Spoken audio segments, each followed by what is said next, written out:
Hallo zusammen. Es stellt das Zeug nicht jedes Mal auf den Tisch, Alter. Ja, es gibt alle, die Kopfhörer anhaben. Ich komme zurück. Metal Servola, Folge Hirnschaden. 59. Ja, willkommen im neuen Jahr. Ja, voll. Es ist 2025. Mhm. Wie Leute mit weniger Haaren in diesem Podcast würden sagen, dafür haben sie mehr Bart. Das 3. Jahr, wo wir Metal Servola machen jetzt. Stimmt. Ja. Stimmt. Also in ist November verdammt- haben wir 3. Es ist hure wie vorher ist die ganze Zeit Musik gelaufen auf den Kopfhörer, jetzt ist es einfach ruhig. Ja, voll. Silence. Ja, wir sind zurück. Ist ein bisschen länger gegangen als sonst. Aber ja, Holidays und so. Ja, also der Ricky hat vor allem auch ein Diplom, das er muss schreiben, oder? Ich bin so am Arsch. Ich wollte es auch hinter mir haben, einfach zurückkommen, um cooles Shit machen. Das ist gut. Vor allem, was ist dein Plan, nachdem du das Diplom gemacht hast? Also im Herbst, wenn ich wieder anfange zu studieren. Hey, ja gut, aber das ist mein Plan auch. Aber das ist gut. Dann gibt es Metal Servola einfach Ja. nicht mehr. Nur Ich muss einmal im ganz Monat. ehrlich, du kannst auch einfach easy nehmen während dem Studium, aber in der Abschlusszeit musst du immer einfach stressen. Aber so ist so, ja, easy peasy machen. Also das Ding ist, ich glaube, du kannst es wahrscheinlich schon noch ein bisschen easier nehmen, weil wenn du dein hure Diplom eben so nimmst wie die Vorbereitung für diese Folge, dann kannst du ja nur komplett durchdrehen. Weil alle, die jetzt den Podcast hören, fragen sich, wieso ich es das sage. Aber ihr habt noch nicht im Ricky sein Production OCD müssen über euch egal lassen. Ja, voll. Ich sitze seit 3/4 Stunde in diesem Stuhl, habe Kopfhörer an, das Mikrofon vor der Fresse und warte darauf, dass ich loslegen kann. Und es ist einfach irgendwie so ein bisschen nie passiert. Ja, Weil ja. wir noch haben müssen das machen. Dann haben wir noch müssen schauen, dass... Oh, jetzt spoilere ich schon etwas. Dass wir die Metal Servola Awards noch verteilen das Jahr. voll, ja. Dann habe ich müssen wieder rechts über sitzen. Stimmt, wenn ich jetzt... Ja, Du bist rechts. links da. Nein. Ja, aber ich habe gemeint, weißt du, weil die Kamera ja kehrt. Ja, genau, aber genau, sie macht es nicht. Wenn ich rechts gehe, gehe ich im Video rein, auch rechts. So, wenn die Leute den Bildschirm nachher sehen. Ja. Damit ich richtig sitze. Nein. Wenn du links gehst, ist rechts. Nope. Schau mal die Kamera an. Ja. Ich gehe rechts. Im Bild gehe ich rechts, oder? Nein, rechts ist dort. Nein, dort ist links. Nein, dort ist rechts. Dort ist der links. Nein, weil du siehst es ja so nachher. Du bist Nein. nachher rechts. Ja, aber willst du mir ja nicht sagen, die Kamera ist jetzt geflippt, oder? Ich hocke ja im Video auch links von dir, oder? Nein. Mal. 100 Pro. Schau, Bruder. Ich hocke im Video immer links von dir. Nein. Wieso ist sie denn jetzt gespiegelt? Keine Ahnung. das ist Also, weil du bist immer rechts. Wenn wir jetzt Metal Servola Alter, bei Spotify schauen. das macht mich fertig. Fuck, Nein, es kann es ja nicht sein. Doch, ich bin jetzt rechts in den Videos. was ist das? Geh doch einfach auf YouTube. Ich habe einen Scheiß gedruckt. Was ist das? Ja, ist egal. Metal Servola. Nein, nicht Metal. Auf jeden Fall. Du bist rechts.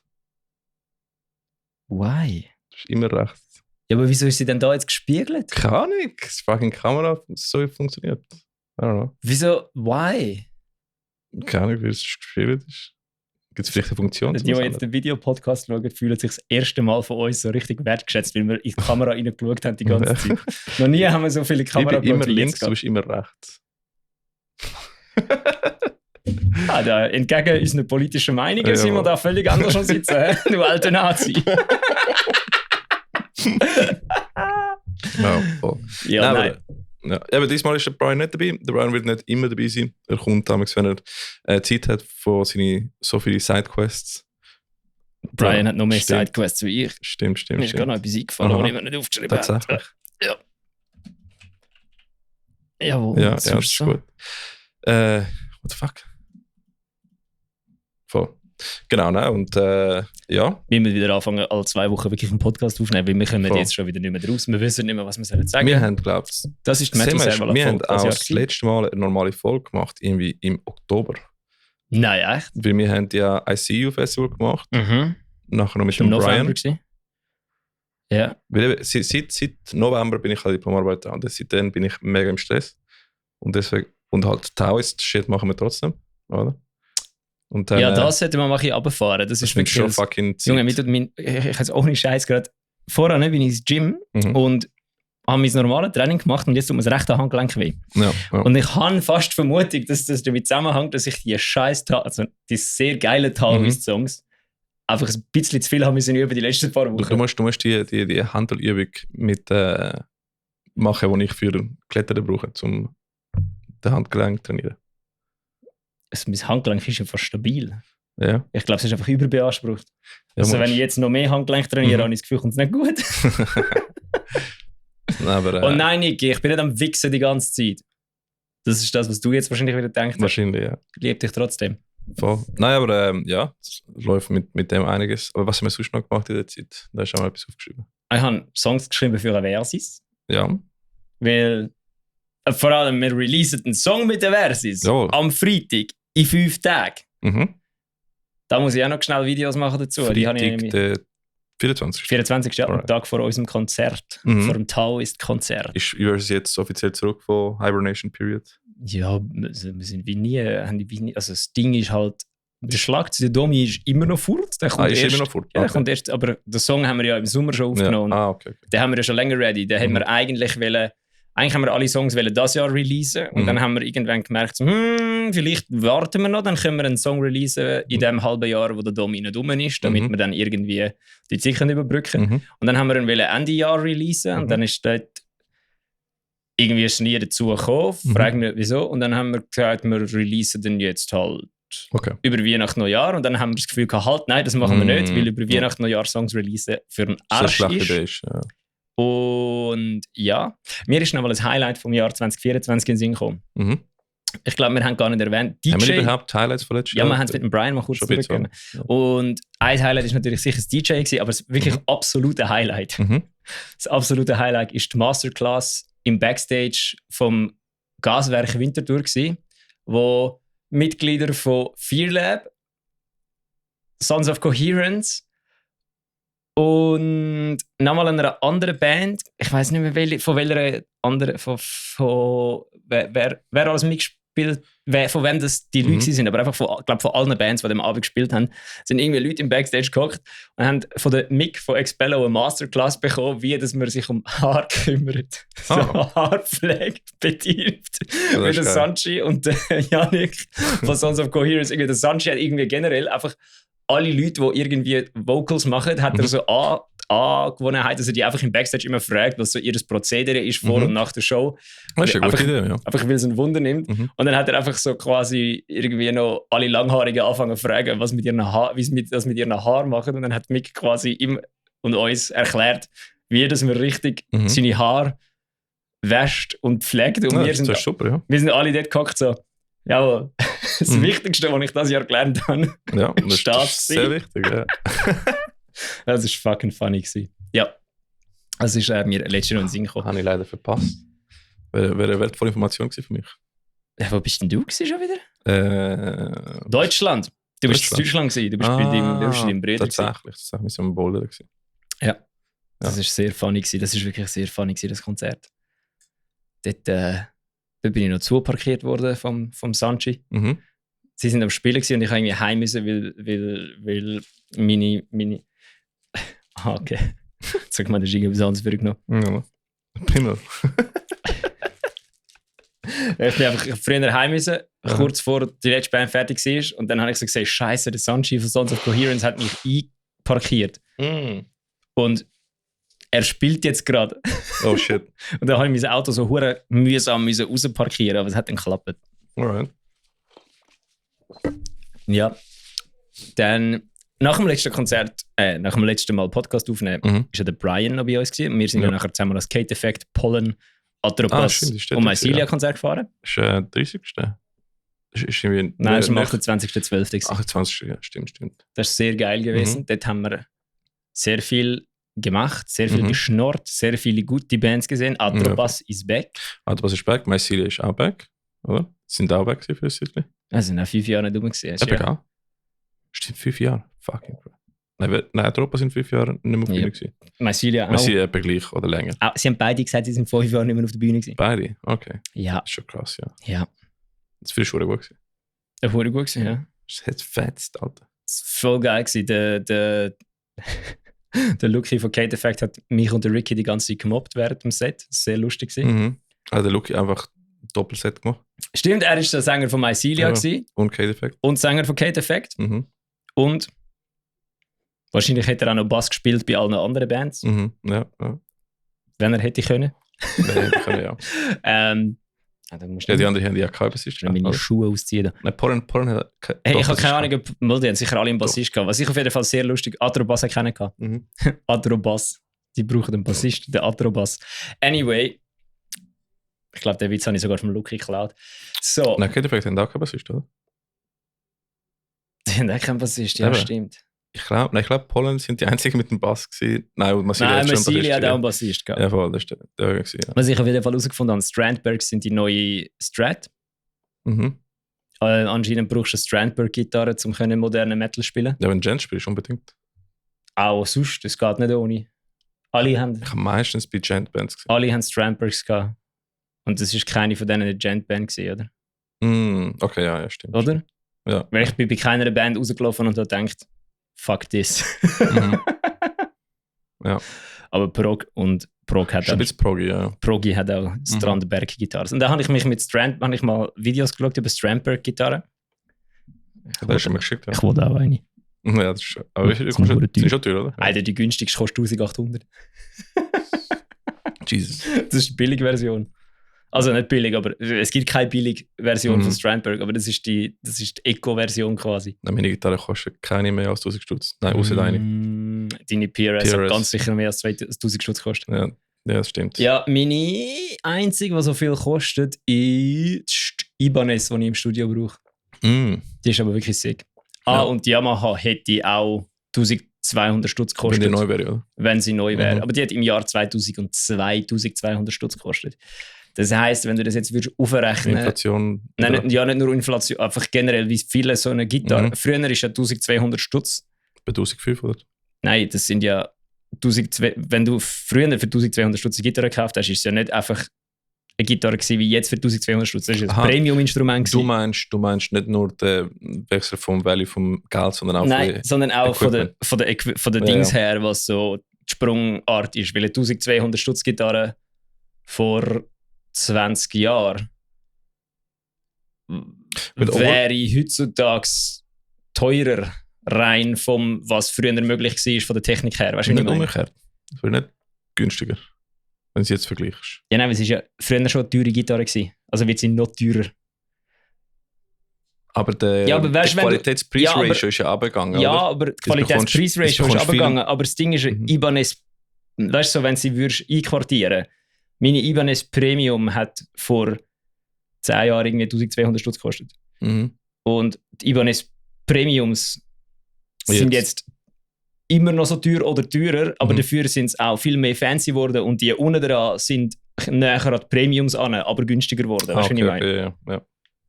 Ausser ich habe jetzt etwas völlig falsch im Kopf, aber ich glaube, das Ich könnte schon so. glaube dir. Du musst mir nicht glauben. Das ist meine Dings. Aber das ist so das, was ich will. Ich habe das Gefühl, nicht, dass die Mittelklasse-Instrumente sind nicht günstiger geworden. Mhm. Sie sind einfach noch fancier geworden. Und das, was günstiger geworden ist, sind die Parts? unteren Mittelklasse-Gitarren gewesen. Weil die kosten jetzt alle weniger, aber sind dafür... Keine Ahnung, Alter. Mhm. Kannst du ein Paper draufschreiben?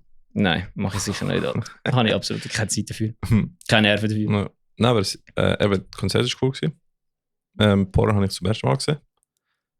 Das sind sehr interessant gewesen, so Proggy halt, Gent. Mhm. Und dann ist Neujahr gewesen. Also mein Favorite Fact von dem Abend war, dass ich dort nach dem Konzert gestanden bin, der Ricky mir gesagt hat, ey Brudi, hey, ist easy, wir können heute früh heim sein, weil ich fahre. Und ich Ja, so, okay, wann fahrst du? Ja, ich muss noch die Lara abholen, sie schafft bis um 1. Ja. Und dann können wir heimfahren. Ich so, okay, die Lara schafft bis um 1. Das Ja. heisst, sie ist nicht vor um 1:30 ready zum rausgehen. Nachher hat sie noch Das mit heisst- Arbeitskollegen Aber ich trinken. muss eben, das heisst, sie ist nicht ready vor um 1:30 rausgehen. Das heisst, wenn wir dann abfahren, sind wir frühestens um 2 heim. Mhm. Wenn ich jetzt auf den Zug gehe, bin ich um 1:30 heim. Mhm. Ja, und dann hat der Lara noch mit den Arbeitskollegen trinken. Genau. Und dann habe 4 Uhr ich... morgens sind wir daheim gewesen. Dein Bruder schaut mich am Silvester so an und sagt mir einfach, ich wäre gescheiter mit dir heimgekommen. Mhm. Dann wäre ich 1:30 daheim gewesen, wir sind um 4 Uhr daheim Ja, gewesen. ja. Mhm. Das ist ziemlich insane gewesen. Voll? Nein, dann Habe ist ich Silvester gewesen. Gute Entscheidung getroffen. Aha. Dann ist Silvester gewesen. Ich habe ein neues Käppchen gekauft. Ah ja, stimmt. Sehr schön. Ja, ist kein britisches Modephänomen. Mhm. Oder Nein, ist es keine Metalband? Ich weiß es nicht so genau. beides. Habe ich schon erzählt, dass bei unserem Book Your Stage Page die Beschreibung von Kate Effect drauf war? Ah, nicht. Das ist fucking funny. Er hat das Zeug geschickt. Aha. Und ich so, es sieht gut aus. Aber solltest du vielleicht noch die Beschreibung von Kate Effect rausnehmen? Wieso gut sind wir nicht? Wir sind anders. Wir sind auch gut. Ja. Aber wir sind nicht so eine gute Metalcore-Band. Wir sind mindestens gleich gute Nu-Metal-Band, aber nicht eine gleich gute Metalcore-Band. Gut, Kate Effect macht auch nicht typische Metalcore, sie macht eher so Sie machen Anfangs halt, 2000er. ja, also Metalcore. Ja, von Classic Metalcore. Oh, Classic Metal. Classic Metal, kannst du auch nicht sagen. Mm, Sie machen nicht SLA Dying Metalcore. Ich meine, Sie machen nicht... 2000er Metalcore ist Sie vor machen 25 nicht At the Gates 25 Metalcore. Jahre alt. Gell? Ja, aber es ist trotzdem nicht Classic Metalcore. Weil Classic So Metalcore Unearth, Mimic. wäre ja so... Classic Metalcore wäre meiner Meinung nach... Killswitch ist auch, ja. Ja, Soll Killswitch oder... Oder Unearth und so. Ja. Wie heisst es jetzt noch? Die ich letztens gesehen habe, live. 6 Feet on... Nein. Mit auch. 6 Feet Under? Nein, nicht 6 Feet Under. Das ist noch eher Death Metal. Nein, ich habe auch nicht die gemeint. Welche haben am Konzert... Hey, shit, ich bin die mit dem Janik schauen mal. Die haben gespielt, die mit Silosis gespielt haben im Z7. Mit... Hey, wer ist der jetzt gewesen?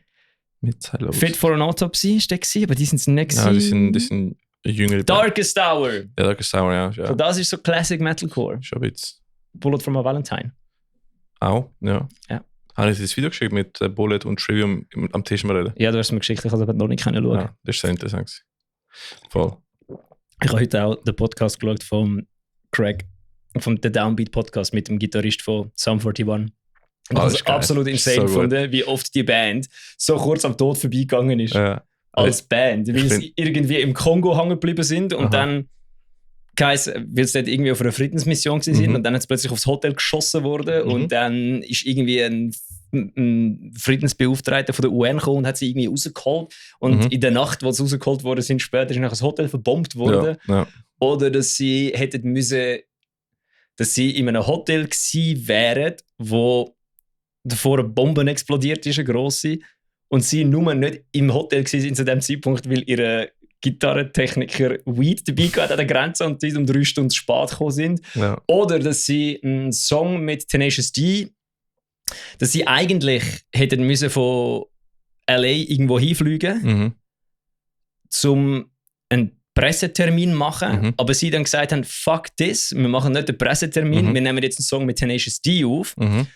Und dann am nächsten Tag quasi, was sie ins Studio haben wollen, ihre Managerin anrufen und sagen, holy fuck, schalte mal die Nachrichten ein. Und dann an dem Tag, der 21. September 2000, der 11. Dezember, sorry, der 11. Dezember 2001 war. Ja, stimmt. Und sie dann alle so gemerkt haben, Bruder, das wäre unser Flug gewesen. Das ist insane, ja.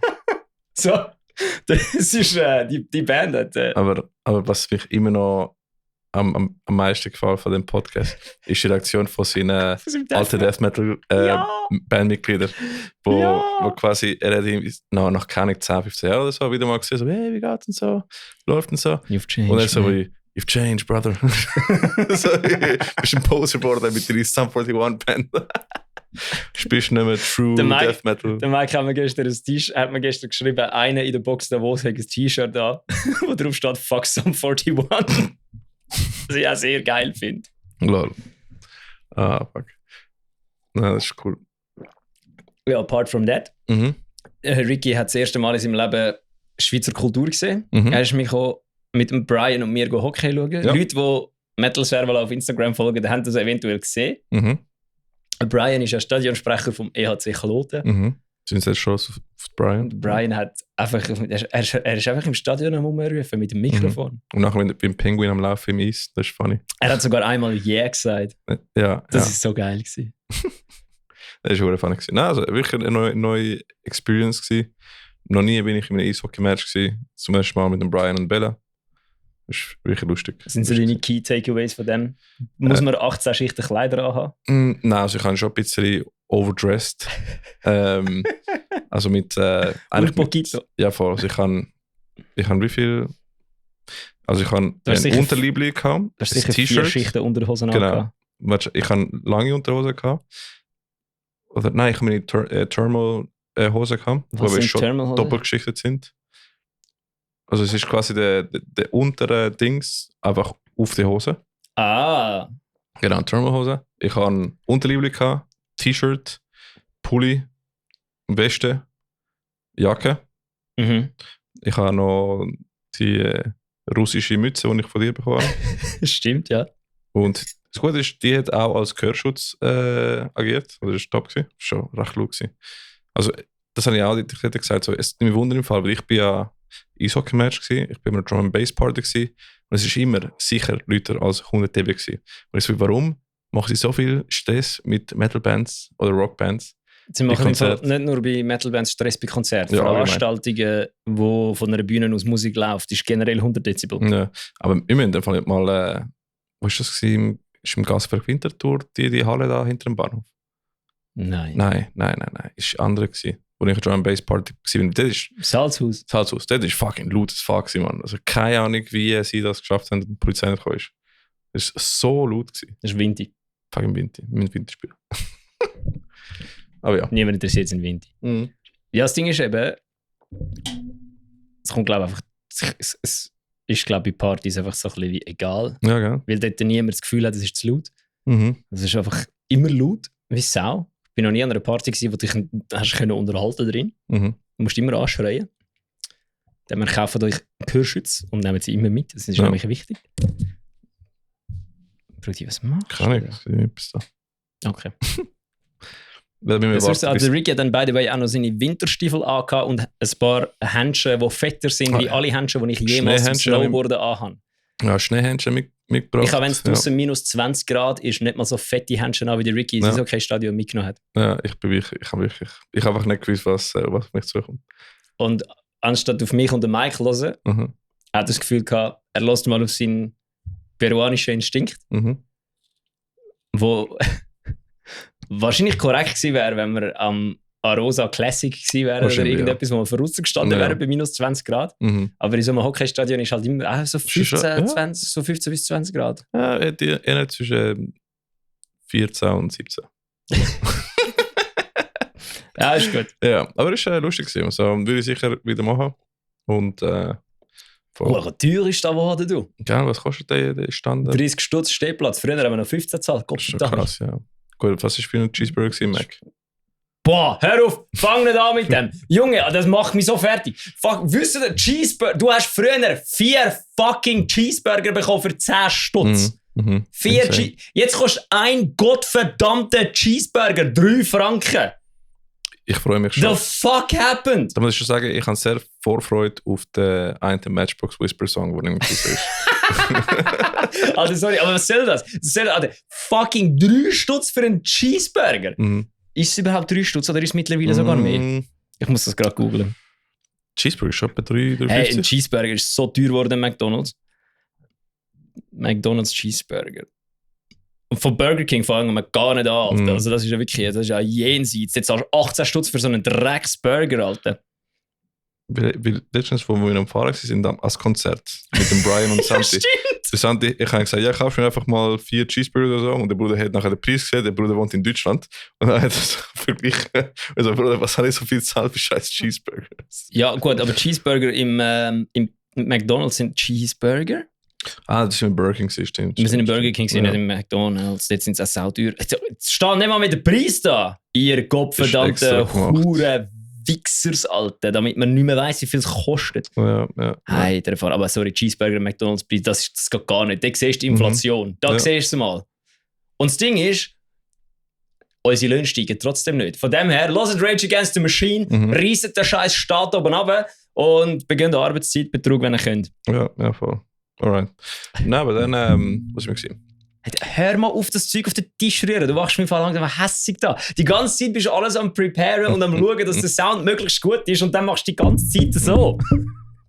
Sorry. Entschuldigung. Ich glaube, ich könnte vielleicht da zwischen so eine Gummiplatte tun. Ich entschuldige mich jetzt schon bei allen, die den Podcast... Es tut mir wirklich leid. Die McDonalds-Preise sind etwas, was mich immer wieder innerhalb von 0,5 Sekunden anscheinend auf Dings bringt. Ich kann nicht wählen, dass eure Ohren kaputt gehen. Es tut mir leid. Mit mir ist der... Eigentlich, wenn ich ein Gummiteil dazwischen will tun, wird es weniger vibrieren. Das stimmt. Ja. Ich hoffe jetzt wirklich, dass niemand einen Hörschaden hat wegen meiner Aktion, dass ich gerade das Mikrofon angehauen habe. Und einen Hörschaden wird sie bekommen, wenn sie die gelöschte Scenes von der Promo-Ad von Tauis gesehen haben, wo du so altmodisches Deutsch geredet hast. Altmodisches Deutsch. Ey, kannst du das mal in den Chat hineinschicken? Ja. Geil. Mach ich. Das ist geil. Das ist ein gutes Promo-Ad. Das ist sehr gut, ja. Genau. Voll. Sonst läuft es. Was haben wir sonst gemacht? Hockey-Match. Nix. Ich bin daheim gewesen.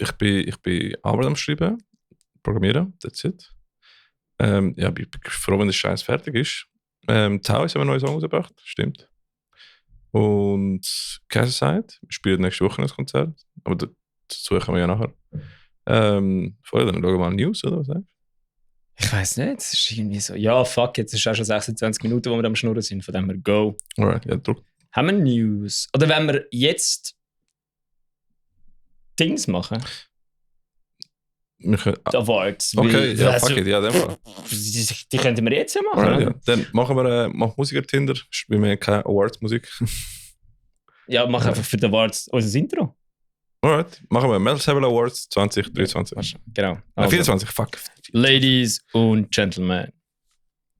And everything in between. Introducing The Metal Server Awards 2024.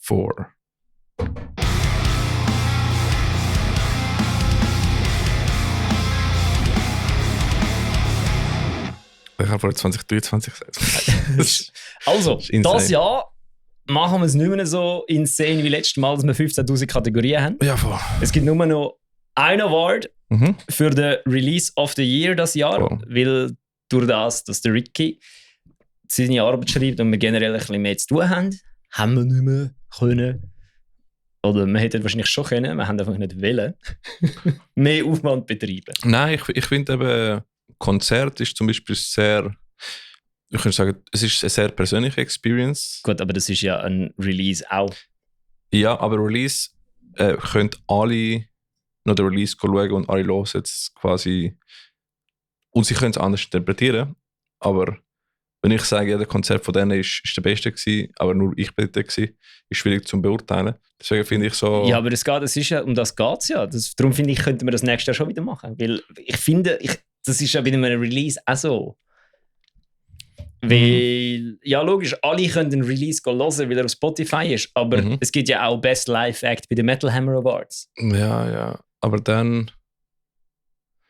Ja... Dann müssten wir an mehr Konzert gehen.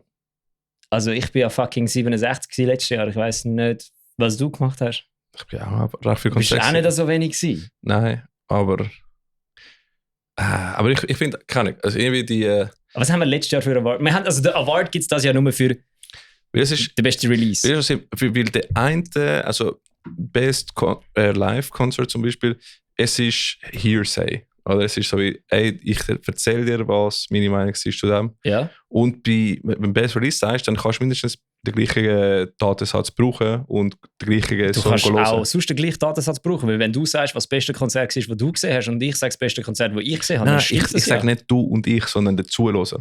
Ja, aber ein Zuhörer... Aber ja, okay, fair. Es ist die Wahrnehmung vom Produkt. Das ist so, aber das Ding ist, es ist immer die Wahrnehmung vom Produkt. Und bei den Metal Server Awards geht es ja darum, dass wir zwei sagen, was wir am besten gefunden haben. Das ist schon so. Und darum würde es ja eigentlich schon okay sein, wenn wir sagen, ich habe das die beste Liveband gefunden das Jahr. Weil es geht ja um nichts anderes, außer dass ich das Gefühl habe, ich habe die Band am geilsten gefunden das Jahr. Logisch, wenn es darum geht, dass wir etwas am besten gefunden haben, ist dann die Wahrscheinlichkeit, dass bei mir etwas, das eher in die Richtung Punk oder HC geht, grösser wie bei dir oder dem Brian.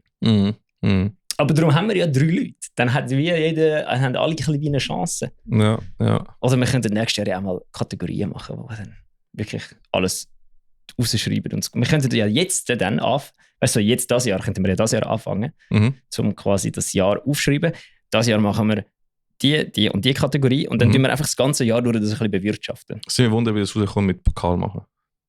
Das wolltest du ja auch noch, stimmt. Eben, weil nachher muss ich für jede Kategorie einen Pokal machen.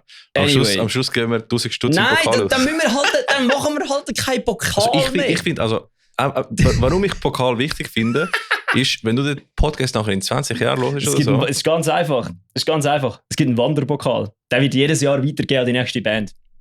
Nein, das ist doch. Aber ich finde nachher, du hast etwas im Proberaum, wo quasi, hey, schau, das ist von der einen Podcast da vor 5 Jahren, 6 oder 10 Jahren. Genau, das ist von diesen 2 Idioten, die vor 6 Jahren mal unser Album geil gefunden haben. Genau, eben. Okay, und das ist so ein Teil der Geschichte.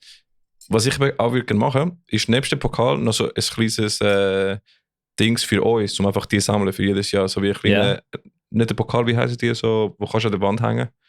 Man kann vieles an der Wand hängen. Fucking, so wie Plakat.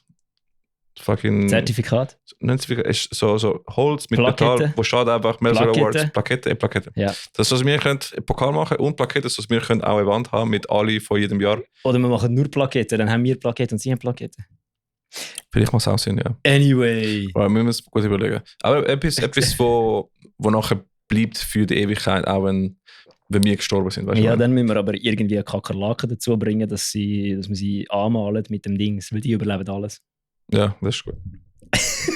Nein, aber genau, es ist halt so für Historical Value. Fairer Punkt. Weil sonst gibt es ja keinen Award für Local Metal Bands. Okay, aber können wir ja gleich mal schnell durchgehen. Ja. Wie viel, machen wir doch jetzt einfach gleich mal schnell. Wir sind ja ein paar Konzerte gewesen. Hast du gerade eine Band, die du letztes Jahr live sehr geil gefunden hast? Ja, sicher. Aber jetzt habe ich es nicht wirklich im Kopf. Dann fange ich mal an, weil ich habe ein Konzert, das wirklich raussteht. Eins. Und das war Vodio am Open Air Grenichen. Okay, da bin ich leider Also nicht. Ja. die haben Gottverdammt nochmal wirklich eine von der besten Punk-Shows geliefert, wo wahrscheinlich je gespielt worden ist auf diesem Planet. Das war absolut insane gewesen. Ich habe wirklich meinen Zugführer vom Militär gesehen, dort stehen mit offener Schnurre und einfach so. Das ist, glaube ich, das beste Punk-Konzert, das ich je gesehen habe.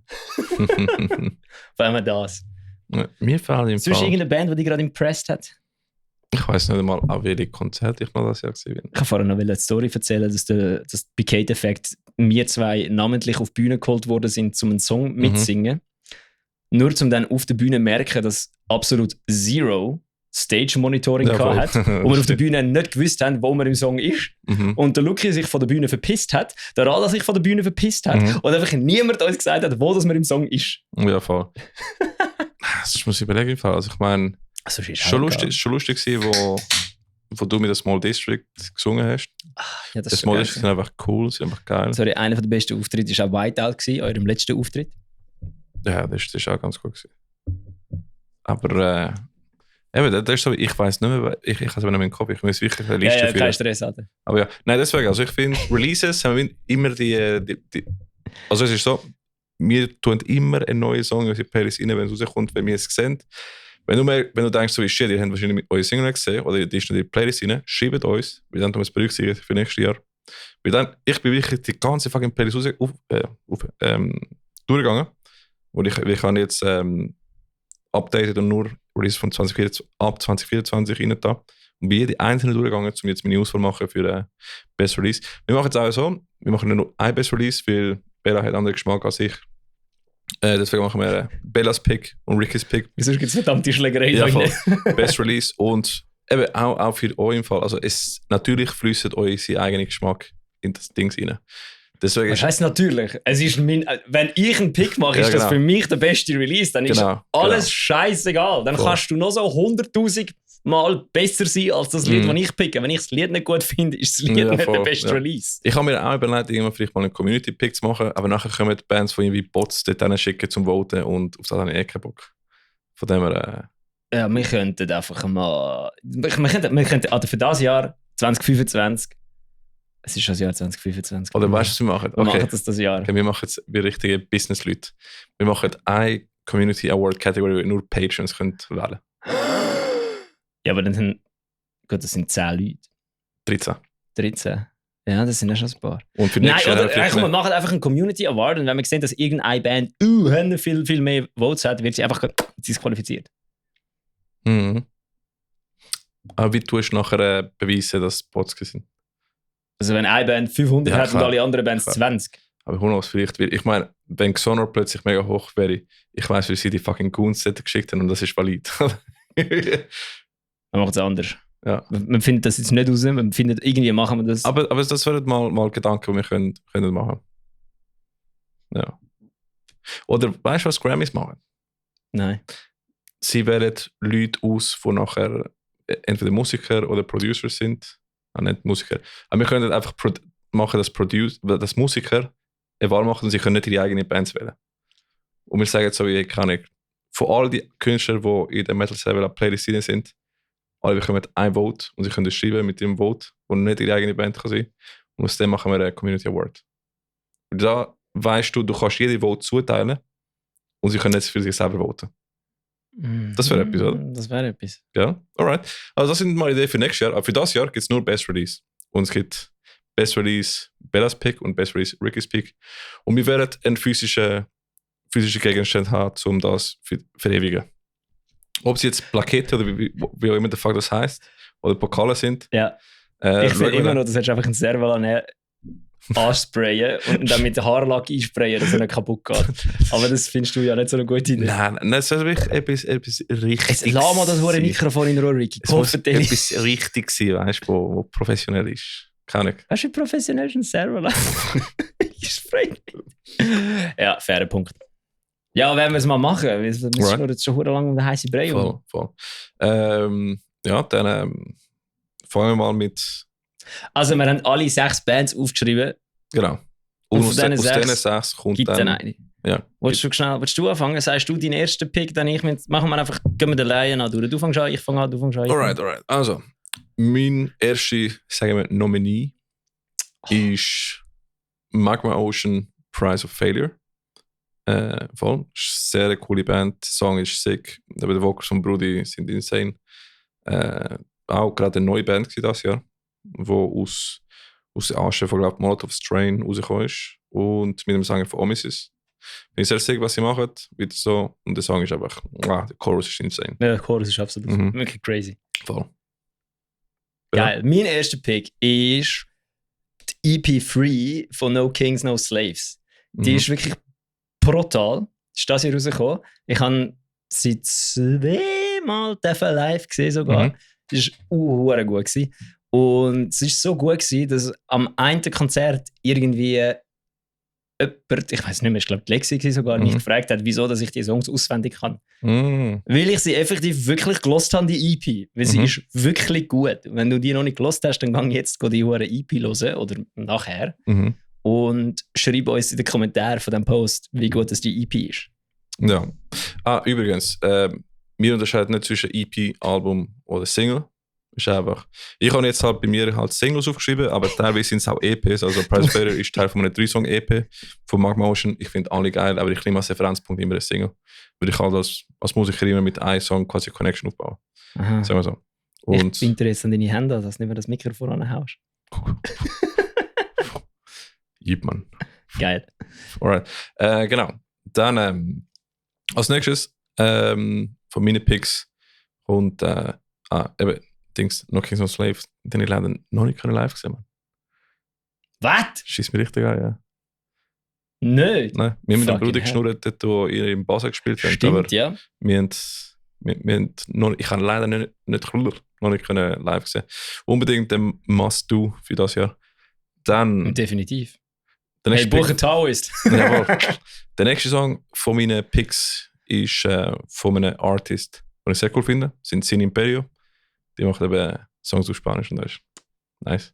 Und sie haben ein Album rausgebracht, weil ich kann mal als Song in der Playlist Sueño. Und ich finde, sie machen richtig gute Musik. Und es könnte sein, dass sie vielleicht mal direkt oder indirekt den Chorus von dem neuen Taoist-Song beeinflussen haben.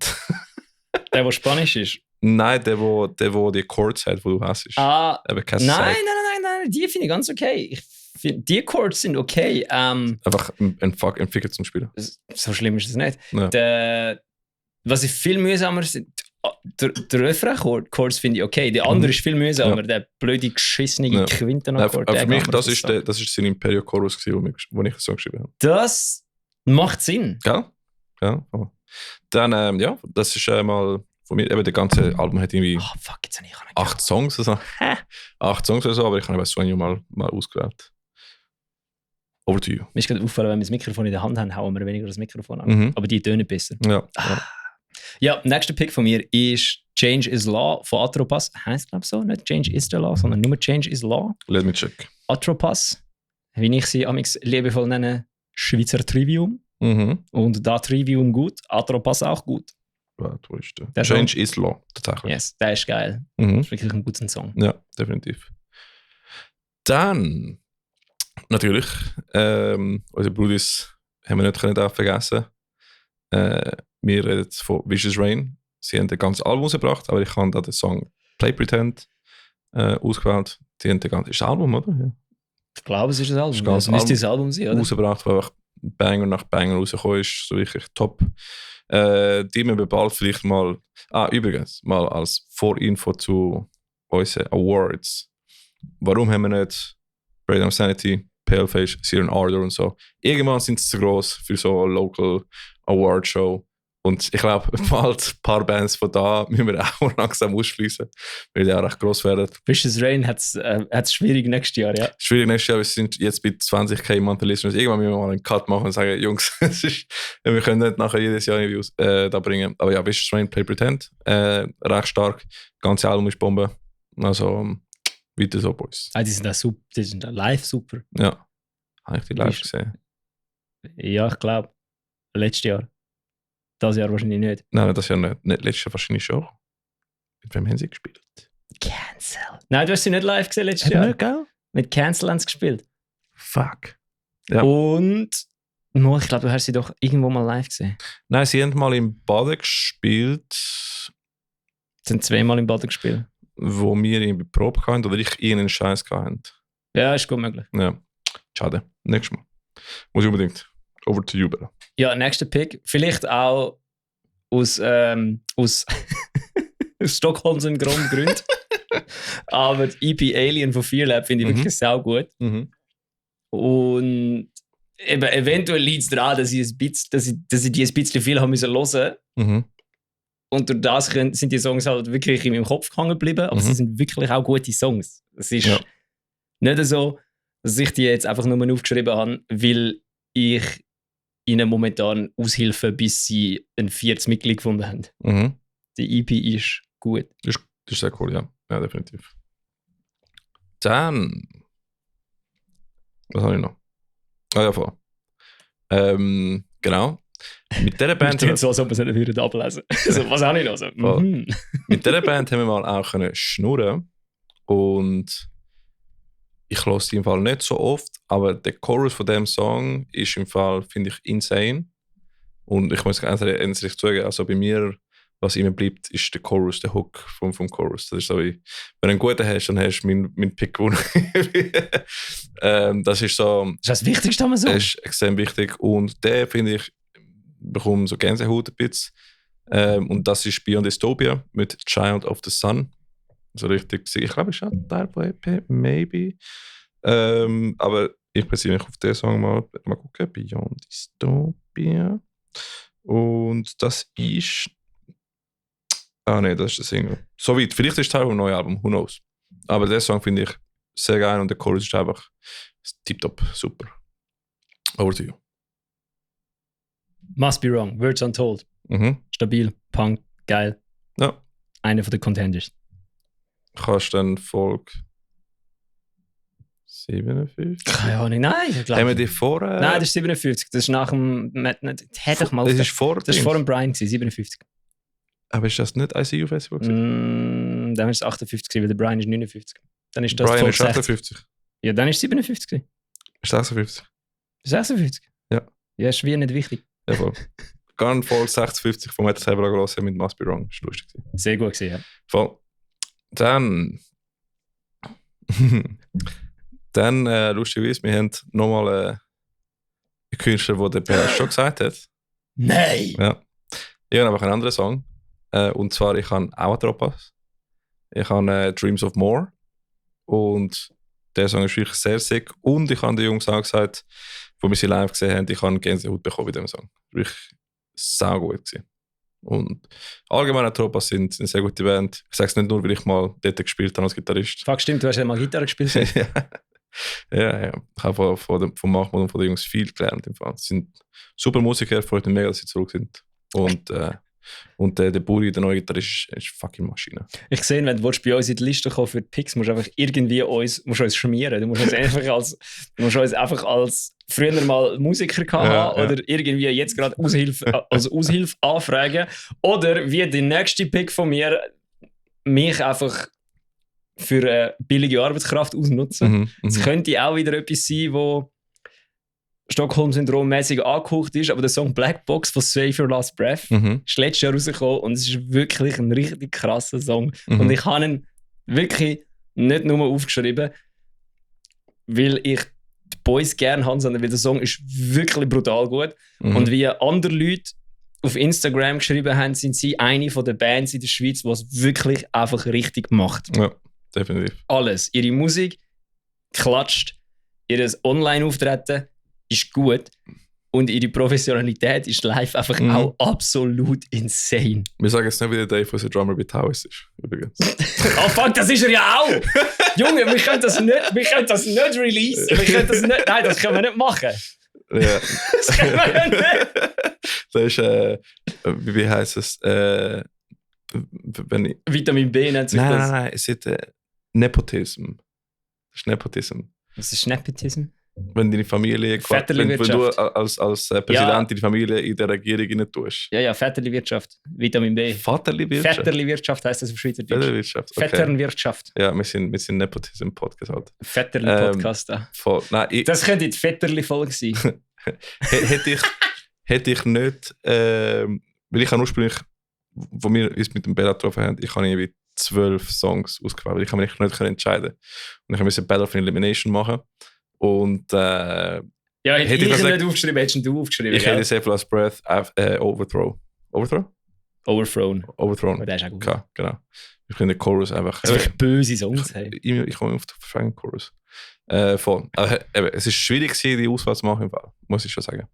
Ich habe schon Tropas gesagt, gell? Ja. Genau, ich komme zum letzten Pick. Und zwar, mit dem haben wir auch mal geschaut. Wir haben ziemlich mit allen Bands, außer sein Imperio, Magma Ocean, No Kings No Slaves. Atropas, No Kings No Slaves, haben wir, glaube ich, so ziemlich alle schon mal im Podcast gehabt. Ja, voll. Und ich rede von Ophelia's Eye. Sie haben eine EP rausgebracht, ich muss mir den Namen nochmal lesen. Aber ich beziehe mich eigentlich auf alle Songs, muss ich sagen. Die sind sehr cool. Und ich muss ganz ehrlich sagen, ich weiß nicht warum, aber der Spotify-Algorithmus hat mir die ganze Zeit auf vieles Ei reingerührt, nachdem ich irgendwie Demi Godin Song gelost habe. Und dann habe ich sie irgendwie mega oft gelost. Und der EP heisst Catharsis. Ich finde es gut, dass du einfach aufgeschrieben hast, EP. Ja, voll. Aber nicht der Name. Es sind 5 Songs, aber ich finde eigentlich alle cool. Catharsis habe ich, glaube ich, am meisten gelost. Ich finde, was sie gemacht haben jetzt mit der Umstrukturierung von der Band und mit den Mitgliedern, finde ich insane. Wirklich sehr hochwertig und ja, das ist mein 6. Pick von Elsevier Awards 2024. Was ist dein letzter Pick?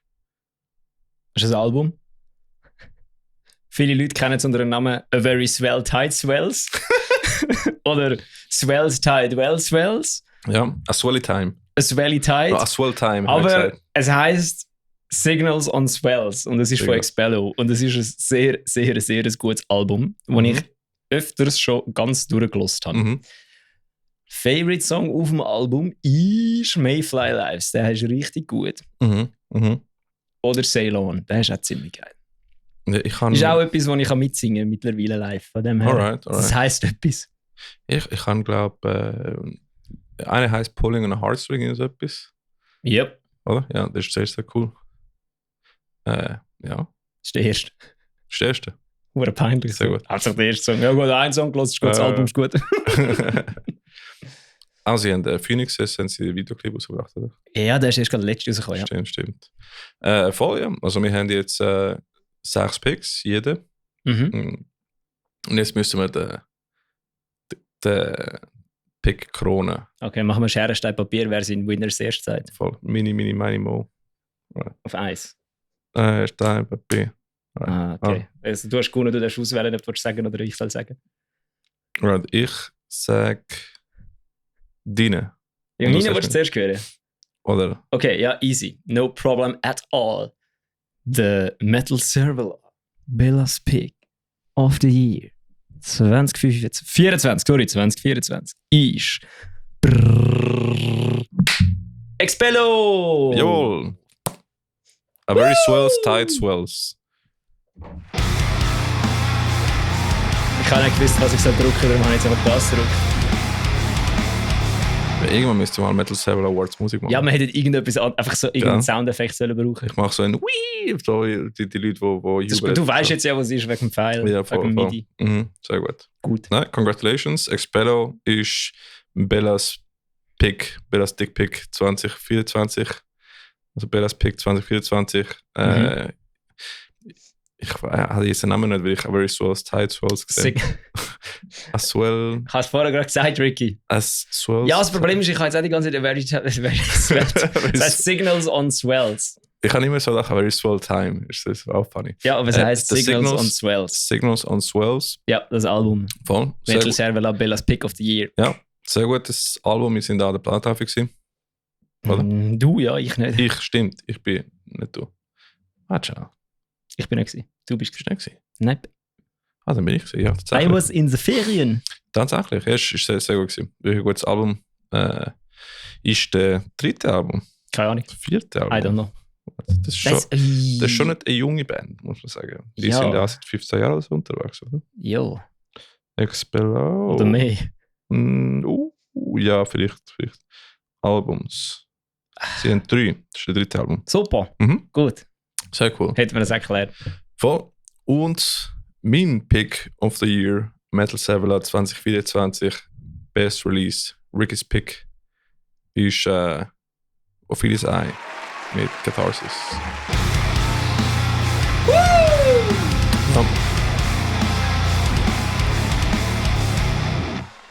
Ja, voll. Und also nicht der einzige Grund, aber der Grund, warum ich das ausgewählt habe, ist, das ist einer von den wenigen, die ich on repeat habe. Also ich kann schon den Spotify-Algorithmus irgendwie Schuld geben, aber irgendwie ist immer wieder gekommen und ich habe es nicht skippt. Also ist ja, aber gut, geil. Der Spotify-Algorithmus gibt dir ja nur Zeug, die du geil findest. Tatsächlich, definitiv. Und und ich habe die oft gehört als Singles und jetzt also als EP. Finde ich super. Also congrats, Boys und Mädels. Ist nicht nur, weil wir am ICU Festival dabei sind, sondern wirklich, ich finde die Musik geil. Und ich mache es super und ich finde die neue Konstellation Hammer. Also freue mich auf neue Shit. Yep. Sick. Also, welches ist der News schon wieder? Der eins rechts davon. Und on to the news. Hä? Das sind nicht News. Was zum Fick? Something is wrong here. Ja.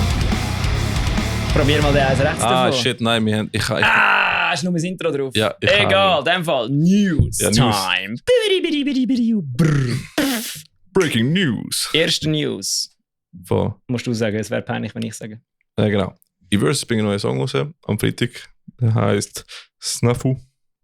Sie. Ich weiß nicht, was das heisst. Was heisst das? Es ist wahrscheinlich normal all fucked up. Okay.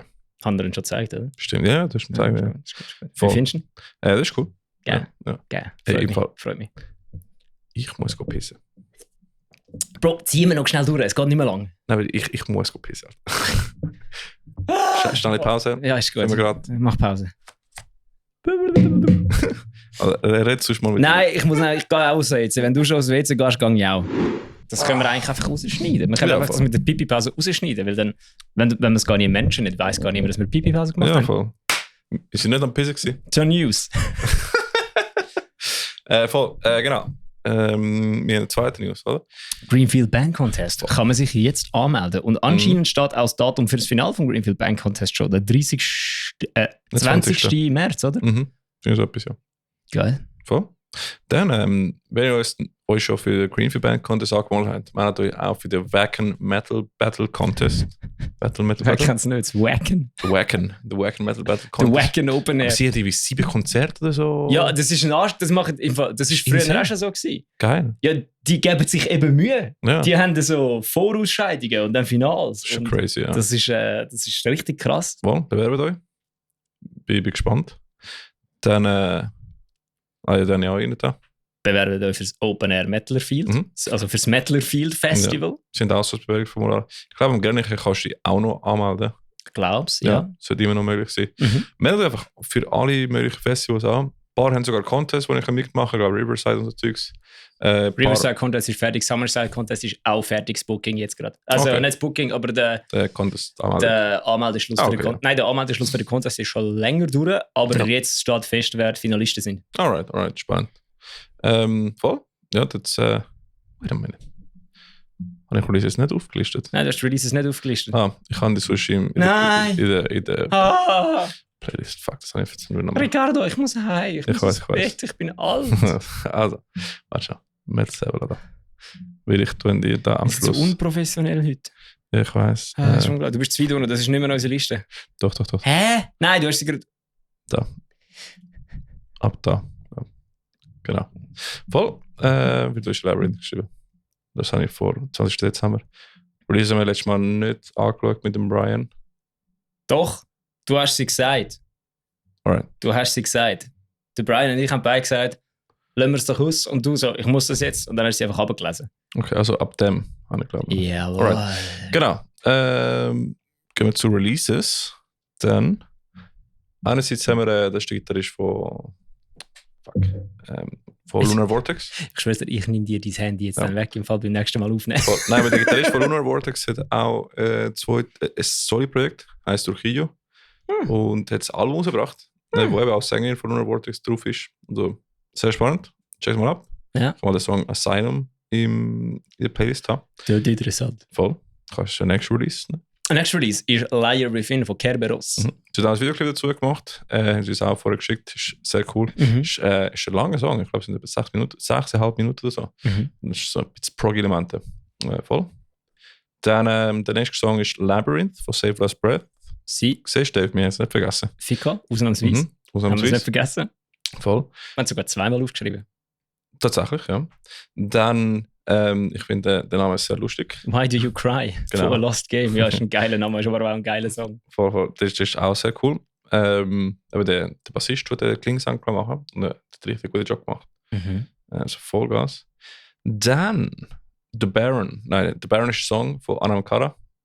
Die Brudis von Regensdorf, glaube ich. Voll, machen Melodeth. Haben schon wieder noch etwas released, glaube ich.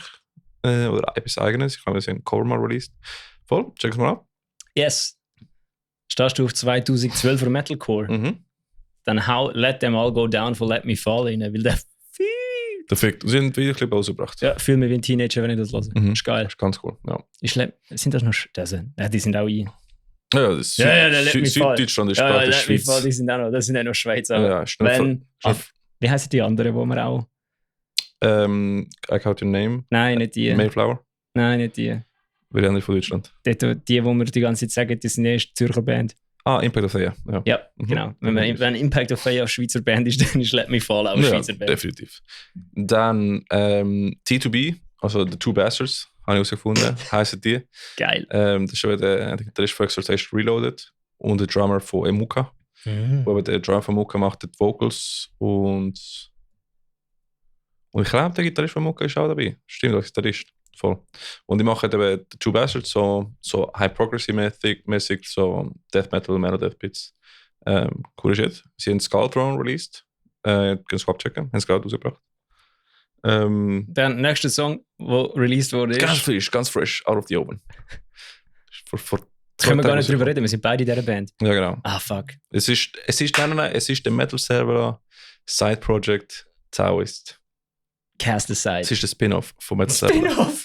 Ja, voll. Metal Server Spin-off. Sidequest. Sidequest. Taoist hat einen neuen Song. Cast Aside. Eben Chorus Chords, ein bisschen von seinem Imperio geklaut. Nicht ganz. habe es genug geändert, so dass es nicht gleich so. Nein, aber definitiv inspiriert von Imperio. Absolut. Okay, ist gut. Ich mache dann den Effekt erst nach dem ersten Konzert rein, weil sonst ist das Pedalboard sketchy. Alles gut.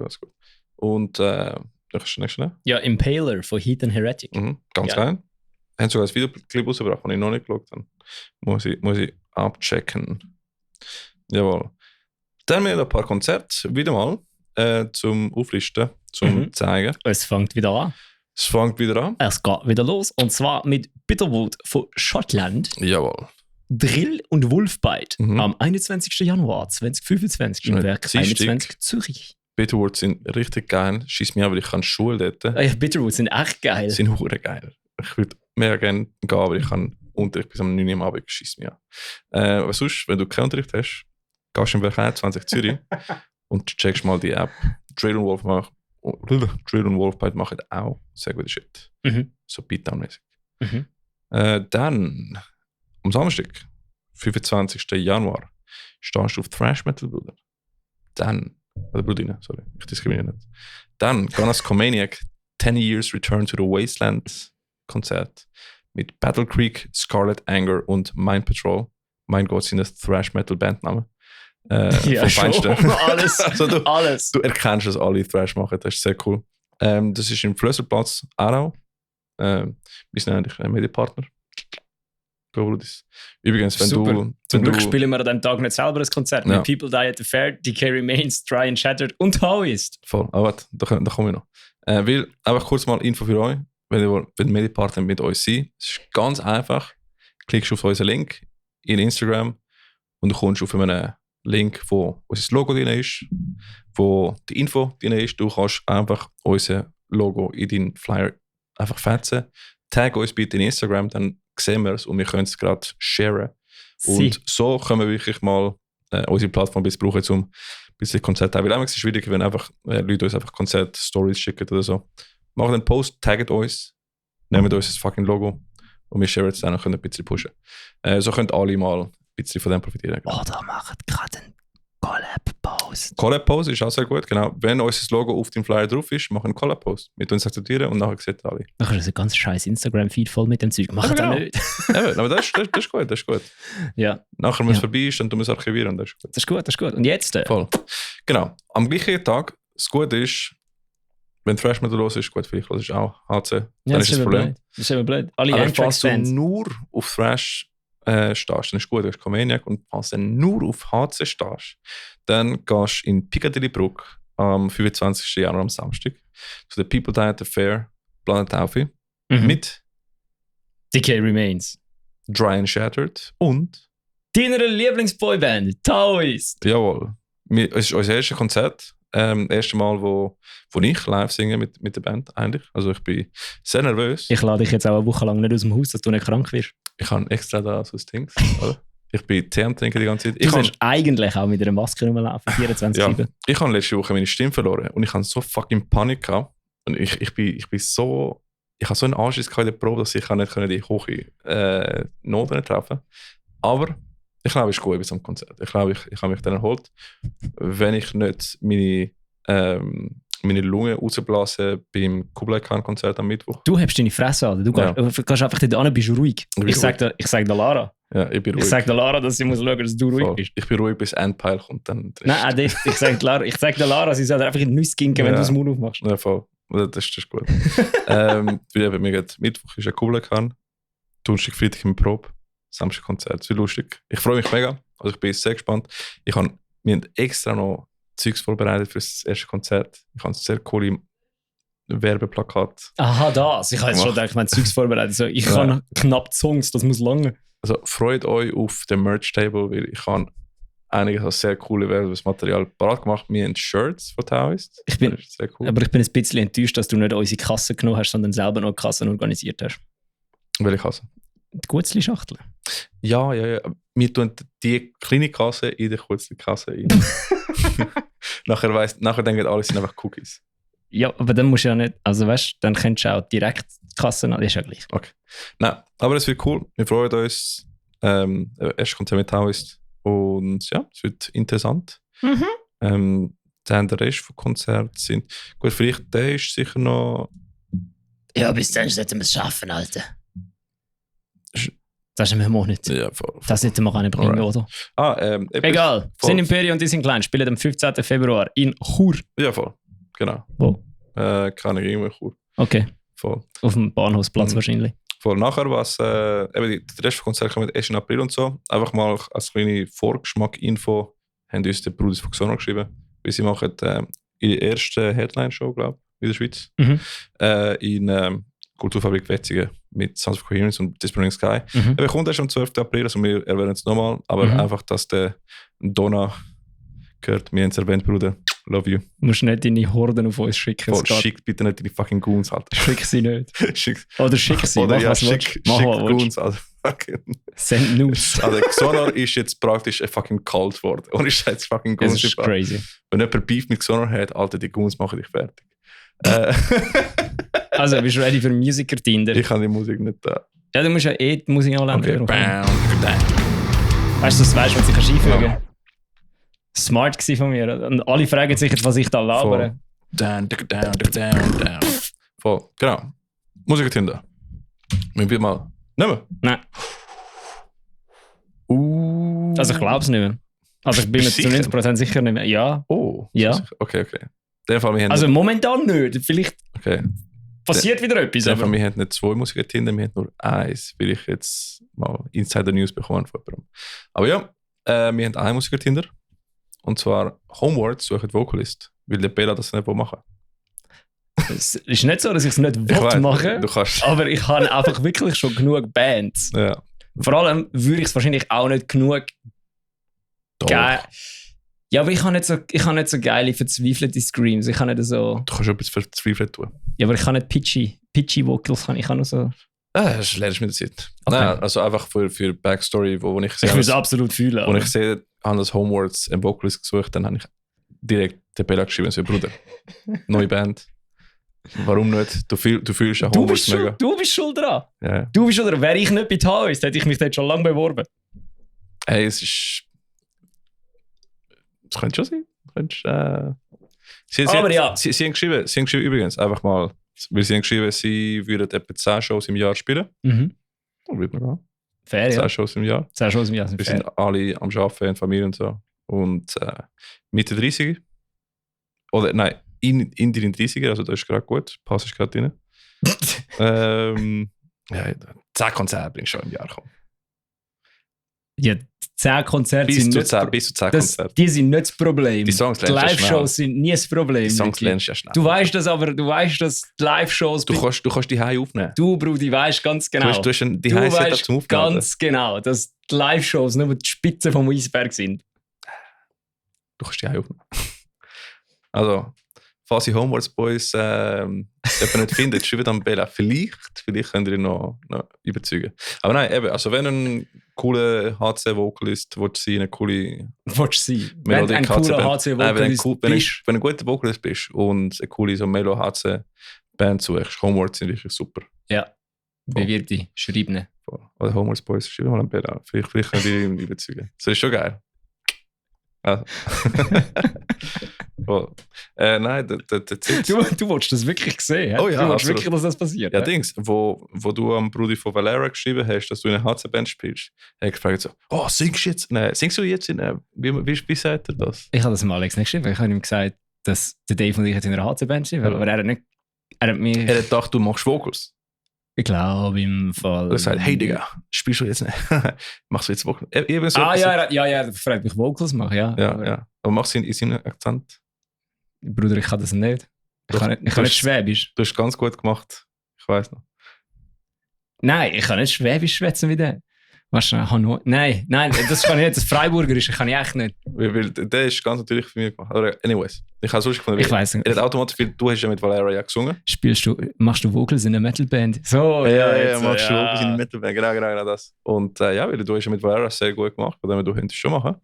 Und ich glaube, du hättest schon Bock. Also zum Fernsehen, ich habe eine Show mit Save Your Last Breath als Vocalist gemacht. Also, allzu scheiße kann ich nicht sein.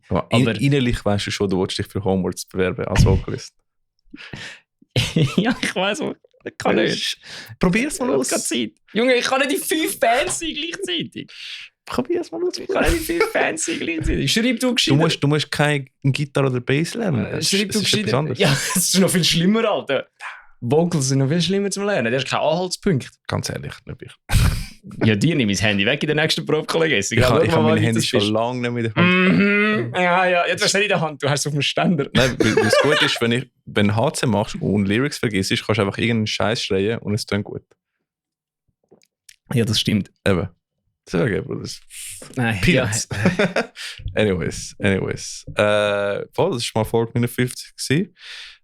Ich mache es wieder mal, weil wir das einfach so viel mal vergessen haben, zu sagen, wir das Patreon. Für die finden, hey, der Podcast ist cool, ich will supporten. Dank euch können wir jetzt Plakate oder Plakette oder Pokale für Metal Saber Awards schenken an die Bands, die das gewonnen haben. Voll, das wollen wir jedes Jahr machen. Und wer weiß, vielleicht tun wir auch mit den Ressourcen mal andere Sachen planen, die cool sind. Das Ding ist, ich habe jetzt gesagt, ich habe jetzt in meinem Kopf fast das Gefühl gehabt, ich sage jetzt mal so, ja, ich würde schon mal einspringen, wenn Bands mal so für eine Show oder so einen Sänger suchen, würde ich schon mal einspringen unter Umständen. Und das Problem ist, das hat viele Leute auch schon gesagt und die haben das Gefühl, ich sage jetzt fix. Also und bei denen komme ich nicht mehr raus.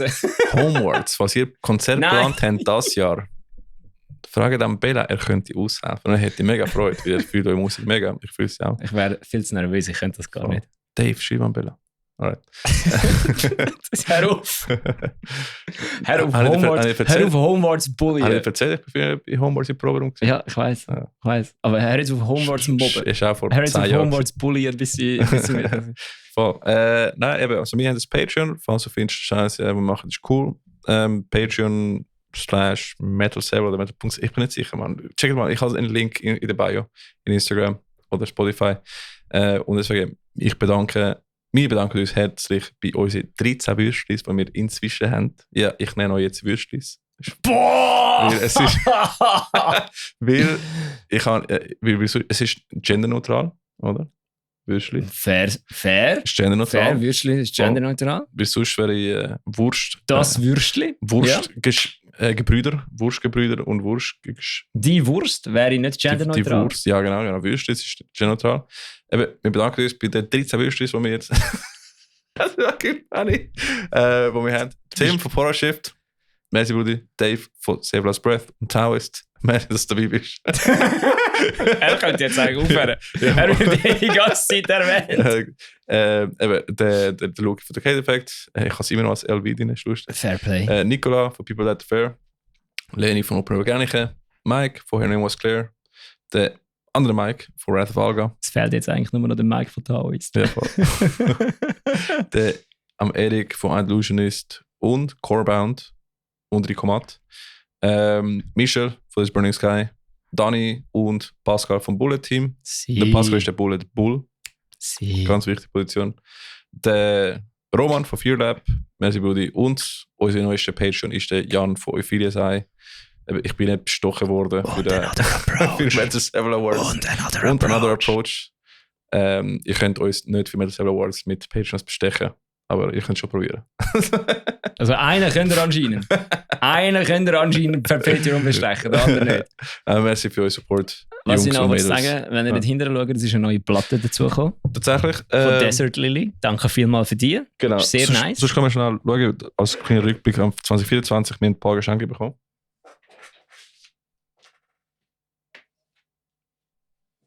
Und zwar als letztes Du wolltest den Podcast einfach nicht beenden. Ja, fucking, warte schon. Einfach als Rückblick mal Geschenke, die wir das Jahr bekommen haben. Einerseits Desert Lily Platte. Nein, doch. Genau. Die heisst Trapped In. Die haben wir letztes Jahr My bekommen. Thoughts. Das zählt nicht. Also das war letztes Jahr gewesen. Die haben wir letztes Jahr bekommen. Okay, wir haben letztes Jahr Broken Fate Platte haben wir bekommen. letztes Jahr bekommen. Und das Jahr haben wir noch von der Anina ein Plakat. Aber ich habe die Broken Letztes Fate Jahr Platte, glaube ich, erst dieses Jahr gebracht, weil ich habe sie am Konzert, ich habe sie im Dezember bekommen. Ja, das war Stroke of Fate gewesen, genau. Ja. Broken Fate, Fires and Dreamers. Haben wir auch da. Merci, Bros. Und genau, merci für eure Geschenke. Und Dings, fuck, der Brudi, der uns die Platte geschickt, der CD geschickt. Dr. Elephant's Revenge. Jawohl. Merci, ja, Brudi. Der Mega. Wo nicht der Brudi ist. Okay, jawohl. Während sich der Ricky das Loch immer tiefer grabt. Voll. Das war mal Folge Nummer 59 gewesen. Die nächste ist Nummer 60. Spannend. Mhm. Ja, wir haben gut gestartet. Der nächste muss ich das Mikrofon, glaube ich, so von oben runterhängen lassen. Mit der Voll. Haben wir gut gestartet im 3. Jahr vom Metal Server. Bin ich überrascht, wir haben in 2020 angefangen, gell? Ja, und bei der nächsten Folge sind wir vielleicht wieder ein bisschen flüssiger drin, weil wir das schon wieder gemacht haben. Ja, voll, genau. Wir haben jetzt, Weil es ist wirklich so, dass wenn wir es alle 2 Wochen machen, sind wir ein bisschen mehr im Flow. Das stimmt. Also es ist jetzt aber auch kein Konzert gelaufen oder so nichts. Das war wirklich ein bisschen holprig gewesen. Ja, voll. Also es ist schon sicher etwas gelaufen, aber ich bin einfach busy as fuck. Es ist nichts gelaufen, Alter. Es ist bis zum 6. Januar ist nichts los gewesen. Gut, das stimmt, der Loch von 6 Jahren, das stimmt, da hat nicht wirklich viel. Jetzt, die letzte Woche, schon etwas gewesen. Zum Beispiel A Lost Game ist es, Illusionist. Jo. So Zeugs. Und wir sind ja gewesen, weil wir alle immer am Proben sind. Stimmt, wir sind am Probe gewesen. Ja, das muss nachher auch aufhören, du Lech, Bobby. Wir haben das Konzert vergessen für nächste Woche. Welches? Am Freitag Fear Lab. Oh! Illusionist. Ja! Und A Lost Game? Auf Wiedersehen. Auf Wiedersehen, fuck. Sorry, genau. Genau, das ist am Freitag. Auf Wiedersehen, A Lost Game. Nein, fuck. Nicht auf Wiedersehen. Affiliates, Fear Lab und Illusionist. Sorry, Jungs, ich kann es immer noch nicht. Illusionist. Eilish. Billie Eilish. Ja, eben, das ist am Freitag im Ebri, oder? Ja. Alright, voll. Und ich spiele leider nicht Bass bei Fear Lab, weil wir es bitter nötig haben, noch mit uns Toast. Talahund zu proben. Talahundsprobe, ja. Voll. Wir sollten eigentlich wirklich einfach so die Haare kräuseln und so. Mit so einer Bauchtasche auf die Bühne kommen. Genau. Bei mir halt unser erstes Konzert spielt. Sorry, Boys und Mädels, wir wären gerne dabei gewesen. Ja, sorry, Sascha Roman Schlummi. Tut mir leid. Ja, voll. Genau. Aber das war mal mit der Sebra gewesen. Wir lieben euch. Kommt gut heim oder was auch immer. Peace out, Homies! Und Homine. Ach, also.